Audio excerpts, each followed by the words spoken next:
সালামসিল ভোটের গাড়ি নিয়ে ঢাকা ৮ আসনের শাহজাহানপুর এলাকায় আছেন আমাদের সহকর্মী জামিল হাসান শান্ত। সেখান থেকে তিনি নির্বাচনী খবরাখবর জানাচ্ছেন।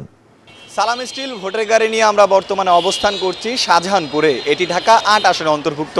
এই আসনটি কিন্তু সকাল থেকে এই আসনে উৎসবমুখর পরিবেশ বিরাজ করছে। যারা প্রার্থী রয়েছেন তারা কিন্তু ফজরের নামাজের পর থেকে এই এলাকায় প্রচারণা চালিয়েছেন। আর তারা কিন্তু বিভিন্ন এলাকার বিভিন্ন দিকে গিয়ে কিন্তু বিভিন্ন মিটিংয়ের পাশাপাশি সেমিনার তারা করেছেন এবং মতবিনিময় সভাও কিন্তু তারা করেছেন। এই এলাকা থেকে বিএনপি প্রার্থী রয়েছেন মির্জা আব্বাস এবং তার প্রতিপক্ষ রয়েছেন ১১ দলীয় জোটের শাপলাকুলি প্রতীক নিয়ে এনসিপির নাসিরউদ্দিন পাটোয়ারি। ভূমিকম্প সহনীয় মোস্ট ডিউরেবল দেশের প্রথম থার্মেক্স রড সালাম স্টিল। সালাম স্টিল বোঝে ডিউরেবিলিটি। সালাম স্টিল মোস্ট ডিউরেবল স্টিল। এই এলাকায় কিন্তু দেখা গিয়েছে অভিযোগ পাল্টা অভিযোগের অনেক ব্যাপার কিন্তু এই পর্যন্ত দেখা গিয়েছে।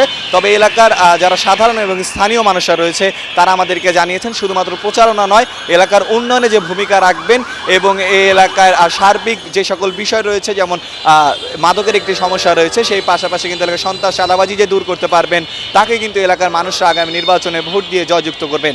আপনাকে একটু জানিয়ে রাখতে চাই, এলাকায় ভোটার সংখ্যা রয়েছে 2,70,000-এরও বেশি এবং এই এলাকায় কিন্তু হাত পাখারও প্রার্থী রয়েছেন। সালাম স্টিল ভোটের গাড়ি নিয়ে এই ছিল আমার কাছে শাহজাহানপুর থেকে ঢাকা ৮ আসনের নির্বাচনী প্রচারণার সর্বশেষ খবর।